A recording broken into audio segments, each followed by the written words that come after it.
तो कैसे हैं आप सभी लोग। एक बार फिर से वेलकम है आपका मेरे YouTube channel study with Yogesh में। आज संडे था, आज लाइव क्विज नहीं हो पाएगी, इसलिए जो आज ये वीडियो है आप लोग एक प्रकार का एडवांटेज समझ के चलो। थोड़ा सा डिस्कशन आपके एग्जाम के लिए, थोड़ा सा आपको मोटिवेशन और ज़रूरत भी होती है। हर 15-20 दिनों में बहुत से लोग डिमांड करने लग जाते हैं, सर एक मोटिवेशनल वीडियो, एक मोटिवेशनल वीडियो। तो इस प्रकार की चीज़ें स्वाभाविक है तैयारी के दौरान। कहीं ना कहीं अगर आप लोग जो कर रहे हैं उसको सराहने वाला कोई मिल जाए, उसको सही है या गलत है या उसको अप्रिशिएट करने वाला अगर कोई मिल जाए, तो हमारा जो जोश होता है वो बढ़ जाता है। और जब हम अच्छे जोश के साथ अगर पढ़ाई करते हैं तो हमारा जो है आउटपुट जो हम दे रहे हैं, मतलब जो हमारा इनपुट है जो हम अपने अंदर डाल रहे हैं, उसी प्रकार का हमें आउटपुट भी मिलने लग जाता है। यानी जो चीज़ हम सीख रहे हैं उसको ज़्यादा बेहतर तरीके से हम लोग सीख सकते हैं। इसीलिए मैं आप लोगों के लिए मोटिवेशनल वीडियो भी लेके आता हूँ बीच बीच में, ठीक है। अब मैं थोड़ा सा आप लोगों के साथ एक डिस्कशन करना चाहूँगा आने वाले मतलब क्लासेस के पैटर्न को लेके।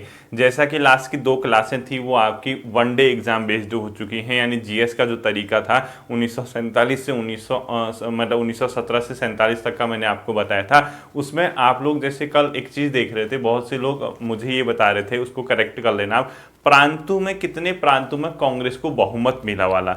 अब देखिए जैसे आप दृष्टि आईएएस वाले की एनसीईआरटी का जो फैक्ट वाला पोर्शन है वहाँ 7 स्टेट में दिया है, 7 प्रांतों में। लेकिन अधिकांश किताबों में लक्ष्मीकांत वगैरह या पॉलिटी की जो अच्छी स्टैंडर्ड बुक है उसमें 6 प्रांतों में कांग्रेस को बहुमत बताया गया है, जबकि 2 में अन्य जगह उसने सरकार बनाई, यानी 8 जगह उसने टोटल सरकार बनाई। तो 8 कर देना उसको, ठीक है। 6 में बहुमत प्लस 2 में सरकार। देखिए कल से जो क्लास आएगी वो इसी प्रकार के, इसी पैटर्न के आधार पे चलेगी। और मैं कोशिश कर रहा हूँ कि आने वाले 1 महीने के अंदर आपका जीएस वाला पोर्शन बंद कर दिया जाए, यानी आप उसको जीएस सिर्फ उन्हीं को पढ़ना जो मैं कराते रहूँगा, लूसेंट वगैरह आप जो भी देख रहे हैं उसको। और उत्तराखंड की क्लास का पैटर्न भी 2 या 3 टॉपिक के बाद इसी प्रकार का होता चला जाएगा, ठीक है, ताकि आपके एग्जाम आने तक हम सब चीज़ कवर कर लें। कंप्यूटर वगैरह पर भी अब मैं थोड़ा सा ध्यान दूंगा, उसके क्वेश्चन भी लेके आऊँगा। रीजनिंग वगैरह पर अभी मुझे ध्यान देना है, तो कोशिश करूँगा कि जल्दी से जल्दी इन क्लासेस को भी आपके लिए लेके आऊं, ठीक। अब देखिए आप लोग जैसे तैयारी कर रहे होंगे, कई प्रकार के विचार, नकारात्मक विचार भी बीच बीच में आ रहे होंगे। कई बार ये लग रहा होगा यार सिलेक्शन होगा या नहीं होगा। बहुत से लोग सोच रहे हैं यार हम लोग पढ़ तो रहे हैं लेकिन उतना कॉन्फिडेंस नहीं आ पा रहा। अभी कई लोगों की तो ये दिक्कत है, सर जैसे हम लोग पढ़ते हैं याद भी होता है, लेकिन जब क्वेश्चन करने बैठते हैं इतना ज़्यादा, मतलब आप लोग ये कह सकते हैं कि नर्वस हो जाते हैं, इतने नर्वस हो जाते हैं कि क्वेश्चन आने वाला क्वेश्चन भी गलत करके आते हैं। इसको लेकर भी मैं बात करूंगा।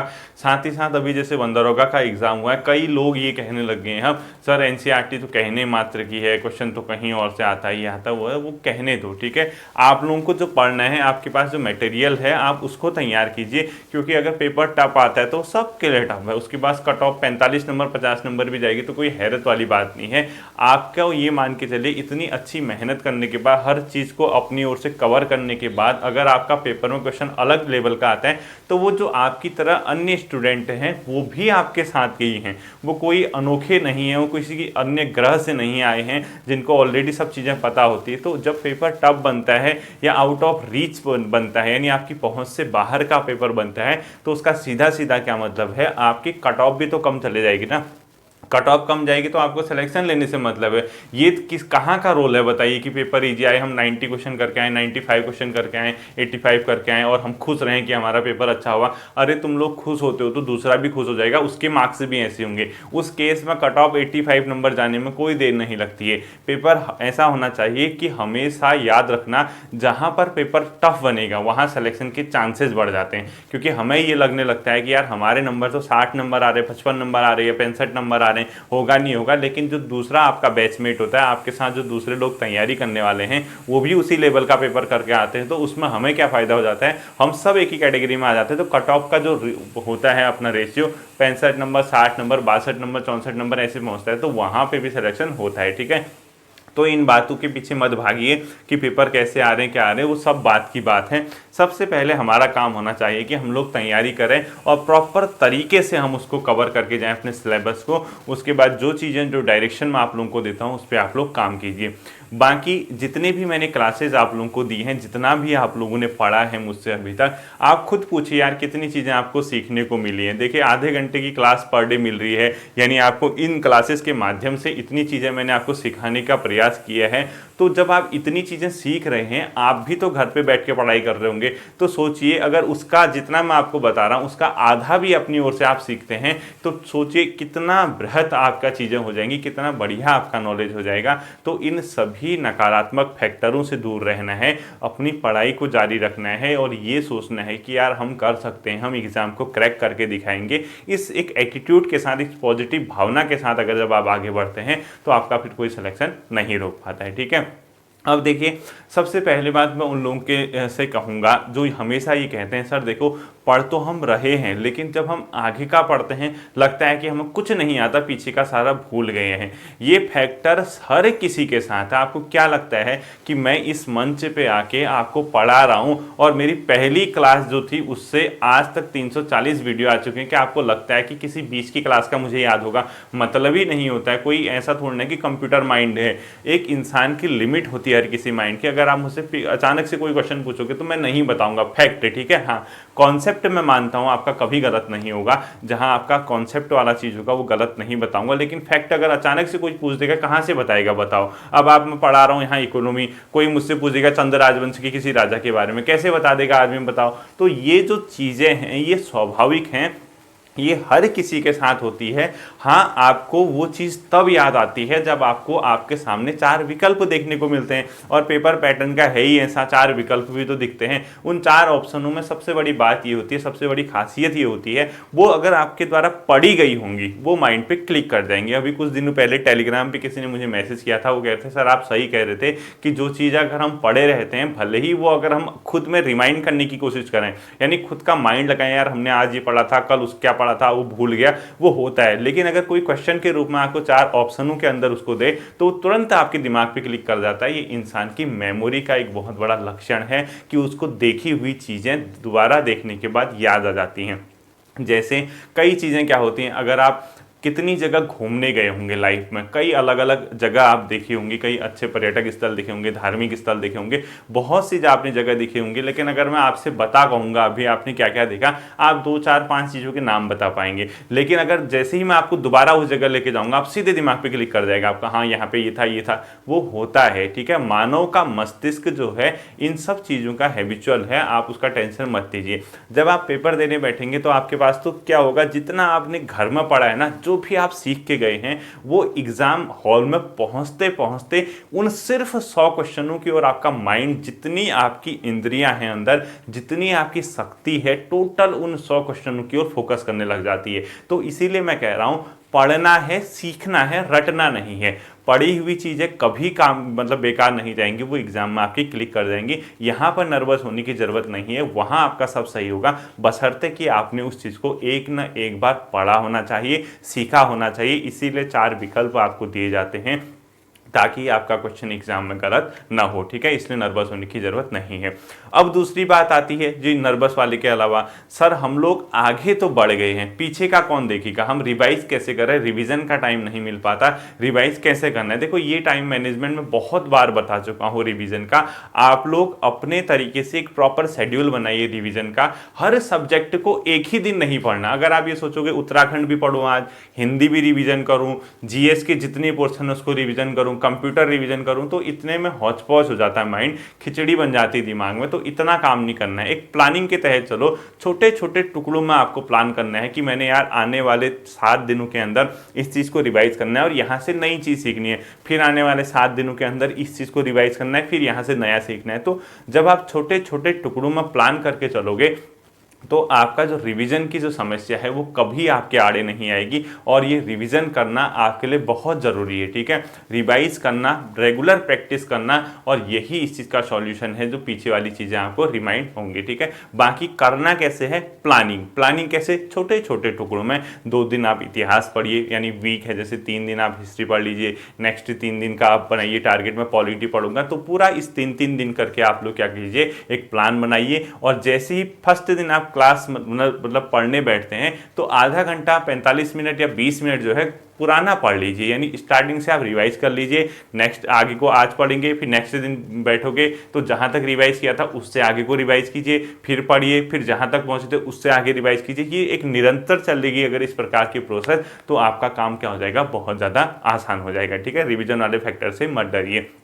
अब आता है सर एग्ज़ाम कब तक होगा। कई लोग पूछते रहते हैं कि वीडियो बीपीडीओ पटवारी इनके एग्ज़ाम कब तक होंगे। देखिए बड़ा पेपर है, मान के चलिए अक्टूबर और नवंबर के आसपास आपके वीडियो बीपीडीओ और कनिष्ठ सहायक वाले एग्ज़ाम होने की संभावना है। हाँ, कनिष्ठ सहायक थोड़ा सा पहले जरूर हो सकता है आपका सितंबर मिड के आसपास से, लेकिन जो आपका एलटी वाला एग्ज़ाम होगा उसके बाद तुरंत बाद जो एग्ज़ाम होने हैं आपका इन्हीं एग्ज़ामों में नज़र है आयोग की, एक कनिष्ठ सहायक, एक वीडियो बीपीडीओ वाला, हाँ पटवारी और लेखपाल का एग्ज़ाम इन एग्ज़ामों के बाद होगा। यानी वो थोड़ा सा टाइम लेगा, क्योंकि अभी अभी उसके फॉर्म निकले हैं, अभी तो लोग भर ही रहे हैं, तो उसमें कम से कम 6 महीने मान के चलिए। यानी वो हो सकता है कि आपके इलेक्शन से कुछ टाइम पहले करा दे आयोग, या इलेक्शन के बाद कराए, मान के चलिए या दिसंबर एंड में कराए या जनवरी में कराए, जब भी कराएगा, लेकिन इन एग्जामों के बाद ही आपका पटवारी और लेखपाल का एग्जाम होगा। ठीक, अब ये तो नॉर्मल सी बातें थी आपको मतलब एग्जाम के रिगार्डिंग। अब आता है आपका मोटिवेशनल बात।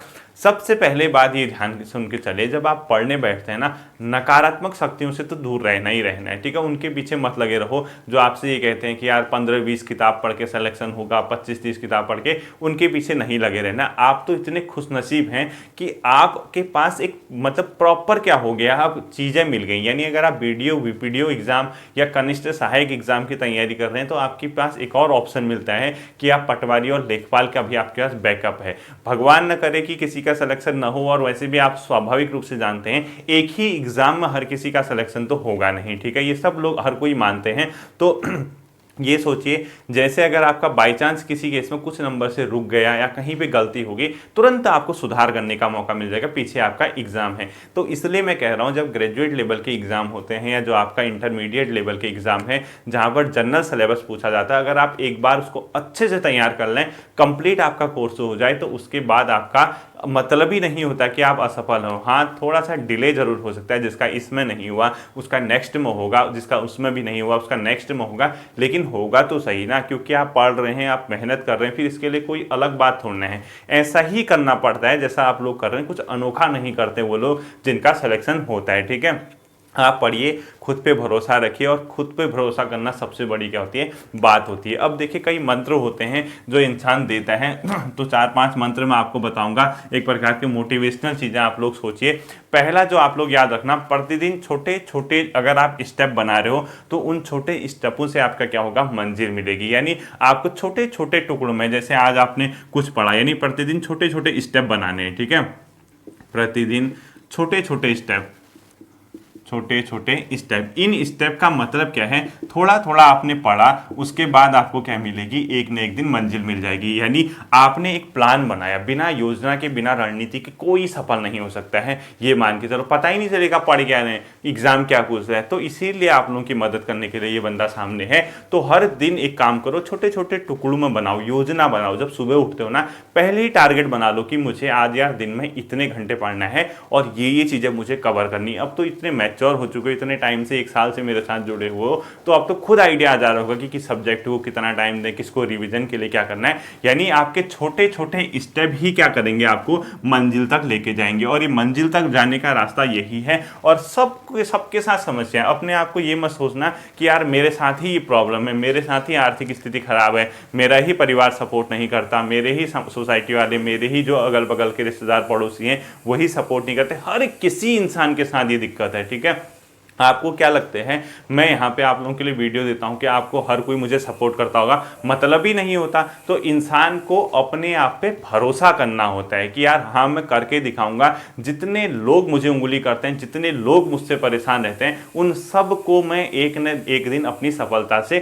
क्या दूंगा, जवाब दूंगा। जब आप धीरे धीरे धीरे करके आगे बढ़ते हो, एक न एक दिन आपकी क्या होती है, बहुत अच्छी कमांड आपकी चीज़ों में होने लग जाती है। आपके अंदर की जो भूख है सफल होने की, आपके अंदर की जो प्यास है रोज पढ़ने की, वो निरंतर बढ़ती जाएगी। तो आप पर डे देखना, जैसे जैसे आगे बढ़ोगे, पीछे की चीजें आपकी और बेहतर होती जाएंगी, आप सीखते जाओगे और धीरे धीरे ये इतना बेहतर हो जाएगा कि आपको सिर्फ और सिर्फ एग्जाम में बैठोगे तो वहां स्वाभाविक रूप से आपकी चीजें सही हो जाएंगी और आपका सिलेक्शन हो जाएगा। निराश तो वो होते हैं जो कुछ करते ही नहीं है, जो निष्क्रिय घर पे सोए रहते हैं, जिसका कुछ काम नहीं है, फॉर्म भरा, कभी इधर से पढ़ा कभी उधर से पढ़ा, कोई डायरेक्शन नहीं, कोई दिशा नहीं, क्या पढ़ना है क्या नहीं पढ़ना ये कुछ पता ही नहीं है। इस बार तो कम से कम मैं आप लोगों के साथ हूँ, आप लोगों को इतना मोटिवेट करता हूँ, इतना डायरेक्शन देता हूँ, इतने रास्ते मैंने आप लोगों को बताए हैं, इस तरीके से मैं आपको आगे लेके चला हूँ। तो कम से कम ये मान के चले यार, दुनिया का कोई शख्स नहीं भी साथ है @स्टडी विथ योगेश तो साथ है आपके, कम से कम वो तो आपको सपोर्ट करते हैं, कम से कम वो तो आपको मोटिवेट करते हैं, कम से कम वो तो आपको आगे बढ़ने का हौसला देते हैं। ठीक है, तो सबसे पहली बात, छोटे छोटे टुकड़ों में पर डे अपना काम करो, कुछ ना कुछ सीखो, कल से बेहतर आज होना चाहिए। यानी जो आपने कल सीखा उससे बेहतर आज सीखो, जो आज सीखोगे उससे बेहतर कल सीखो। धीरे धीरे धीरे इस प्रकार से जब आगे बढ़ोगे चीज़ें आपके पक्ष में क्या होने लग जाएगी, आने लग जाएंगी। ठीक है, पहली चीज़। दूसरी चीज़ आपको क्या ध्यान देनी है, हमेशा याद रखना, सफलता अपने आप आपके पीछे नहीं आएगी, बल्कि आपको सफलता को खींच के लाना होगा। आयोग हो या कोई भी ऐसी संस्था जो एग्जाम कराती है, हालांकि आपको तो आयोग का ही एग्जाम देना है, वो आपको खुद आपके पास आके नहीं कहेगा ले बेटा सिलेक्शन तेरा हो गया। आपको क्या करना है, चीज़ों को छीन के लाना है। इतने काबिल बनो, इतने कैपेबल बनो कि चीज़ें आपके पास स्वयं आने लगे, आप खुद उस चीज़ को क्या करो, अपने आप में समाहित कर दो। यानी हम अगर वेट करते रहेंगे यार आज होगा कल होगा परसों होगा, कब एग्ज़ाम होगा, कैसे होगा, सिलेक्शन होगा नहीं होगा, यार इतनी नेगेटिविटी, इतना कॉम्पिटिशन है, इतने लोग हैं, इतने मेरे क्विज गलत हो रहे हैं, मैं इतना स्कोर नहीं कर पा रहा हूँ, लोग तो क्या कर रहे हैं, इससे कोई फर्क नहीं पड़ता। जब एक दिन आपका अगर बेहतर होगा, वो दिन जिस दिन आपका एग्जाम है, अगर वो आपके पक्ष में है ना, तो आपको दुनिया की कोई ताकत सफल होने से नहीं रोक सकती। तो आपको क्या करना है, निरंतर रूप से अपने को बेहतर बनाना है। यानी एक बहुत सुंदर आपका काम होगा, आपका हार्डवर्क जो होगा वो इतना बेहतर होना चाहिए कि एग्जाम निकालने में आपको कोई दिक्कत ही ना हो। आज तड़पोगे, आज तपोगे, कल के दिन आपका लाइफ क्या हो जाएगा, पूरा का पूरा सेट हो जाएगा, पूरी लाइफ सेटल हो जाएगी। लेकिन इसके लिए क्या होता है, कुछ समय देना पड़ता है। और हर इंसान के लाइफ में ये फेज आता है कि वो कहीं ना कहीं चीज़ों को लेके स्ट्रगल करता है। स्ट्रगल को भी जो इंसान एंजॉय करता है ना, उसकी लाइफ बन जाती। इस स्ट्रगल से परेशान होने की ज़रूरत नहीं है, डिमोरलाइज होने की ज़रूरत नहीं है, डिसअपॉइंटमेंट होने की ज़रूरत नहीं है। इस स्ट्रगल को एंजॉय करो और ये मान के चलो, हर कोई बंदा जो इस एग्ज़ाम के पीछे भागा है उसको ज़रूरत है नौकरी की। आपको है, दूसरे को भी है, आपके भाई बहन दोस्त जो भी हैं, जो भी तैयारी कर रहे हैं, हर कोई इस एग्ज़ाम को लेना चाहता है। तो ये मान के चलो कि कोई ना कोई ऐसी शक्ति है जो आपका ज़रूर एग्ज़ाम में साथ देगी, बशर्ते कि आपकी मेहनत उसको ईमानदारी से दिखे, आप ईमानदारी से काम करें, आप निरंतर पढ़ते रहें, तो आपकी सफलता को कोई भी नहीं रोक सकता है। ठीक है, ये दूसरा पॉइंट था आपका। अब आता है आपका थर्ड पॉइंट। तीसरा पॉइंट क्या है, आपको जैसे मैंने दूसरे पॉइंट में क्या कहा, सफलता को छीन के लाना है। ठीक है, नेक्स्ट आता है कि मेहनत का कोई विकल्प ही नहीं है, यानी हार्डवर्क जो है उसका कोई ऑप्शन ही नहीं है। कई लोग मुझसे पूछते हैं सर एक बात बता दीजिए, आपकी वीडियो से पढ़ के हमारा सिलेक्शन हो जाएगा क्या, हमें किताब देखने की जरूरत। आप बताओ इतना शॉर्टकट क्यों चाहते हो आप, क्या दिक्कत है आप लोगों को कि आप लोग किताब नहीं पढ़ना चाहते हैं? क्या आपको ये लगता है कि मलाई मार के ऊपर ऊपर का पढ़ के आप लोग एग्जाम निकाल लेंगे? ऐसा कभी पॉसिबल नहीं होता। एग्जाम जो एग्जामिनर है उसकी अपनी मेंटलिटी है पेपर सेट करने की, जो मैं हूं जो आपको पढ़ा रहा है मेरी अपनी थिंकिंग है, तो और आप जो पढ़ रहे हैं आपकी अपनी थिंकिंग है। थोड़ा थोड़ा हर किसी की थिंकिंग मिल जाए तो आपका एग्जाम क्रैक हो सकता है। ठीक है, तो ये मत सोचना कि सर की वीडियो ही पढ़ के हमारा सिलेक्शन हो जाएगा, बाकी सोए रहें, जितना आधा घंटे के नोट से लिख दें और उसको रट दें। तो आप क्या कर रहे हैं, मैं तो आपसे ही पूछता हूं, आधे घंटे की वीडियो के बाद 23 घंटे 23.5 घंटे एक दिन में होते हैं उसके अलावा, तो आपका क्या काम है? क्या आपका काम सिर्फ नोट से लिख के रट देना है, आप सोए रहोगे? ऐसा बिल्कुल नहीं होगा। जिन किताबों को बताया गया है, जैसे बताया गया है, उन पे ध्यान दो और उनको ध्यान दोगे तभी जाके सिलेक्शन होगा। हमेशा की तरह यही बात है, मेहनत का कोई भी आपका विकल्प नहीं है। सिर्फ मेरी वीडियो देखने से नहीं होगा, मेरा और आपका कॉम्बिनेशन बहुत अच्छा होना चाहिए। जो चीज़ें सिखा रहा हूँ, जो बता रहा हूँ, उसको फॉलो कीजिए, तब जाके आयोग के साथ हमारी थिंकिंग मिलेगी और एग्जाम में क्या होगा, उसी प्रकार के आपके क्वेश्चन दिखने लग जाएंगे जैसे मैं आपको बताता चला हूँ। ठीक है, नेक्स्ट आपका जो आता है वो आप लोग देखिए। आप लोगों को क्या देखते हैं, नेक्स्ट पॉइंट आप लोगों को मैं बताऊंगा, हमेशा ध्यान रखना इन चीज़ों को। ठीक है, जब आप पर कोई भरोसा नहीं करेगा, कई चीज़ें ऐसी होंगी, कोई भरोसा नहीं कर रहा होगा आपको, और बहुत लोगों के साथ ये हो भी रहा होगा। तब आप लोग हिडन वर्क कीजिए, छुपा हुआ काम कीजिए, उनको ऐसा झटका देना अपने रिजल्ट के दिन 440 वोल्ट का। वो मतलब आज तक तो मैं कहता था आप एग्जाम में बेहोश मत होना, आपके उस वोल्ट से वो लोग बेहोश हो जाएं, यार इसने कैसे निकाल दिया एग्जाम। ठीक है, कई लोग सुनाते हैं, परिवार ही कई लोगों का साथ नहीं दे पाता कि यार अब कब तक पढ़ेगा, घर में कुछ है नहीं, जा नौकरी कर, बाहर जा, प्राइवेट कर, ये सबके साथ हैं। इतने लोगों ने, इतने अलग अलग एग्जाम्पल देखता हूँ मैं कई तरीके से, मतलब कभी कभी खुद मैं इमोशनल हो जाता हूँ लोगों की कंडीशन देख के, यार कैसे मतलब चीज़ों को निकाल रहा होगा, कैसे चीज़ों के लिए समय निकाल रहा होगा। लोग अपने ऑफिसों में बैठ के, यकीन नहीं करोगे आप, कोई दिल्ली है, कोई नोएडा है, कोई गाजियाबाद है, कोई मुरादाबाद है, कोई हरिद्वार है, अलग अलग जगहों पे ऑफिसों में बैठ के समय निकाल के हेडफोन डाल के मेरी वीडियो से नोट्स बना रहे हैं, ये उम्मीद में यार उनका सिलेक्शन हो जाए। अलग अलग तरीके से लोग मेहनत कर रहे हैं, समय निकाल रहे हैं। कई गृहिणियाँ हैं, महिलाएँ हैं, घर में सपोर्ट नहीं है, फिर भी छुप छुप के रात को 2-2 3-3 बजे उठ के किताब पढ़ते हैं, बताते हैं कि सर ये कंडीशन है, ऐसे हालात हैं। तो हर किसी के साथ स्थिति खराब है, कोई भी बहुत बेहतर कंडीशन में नहीं है।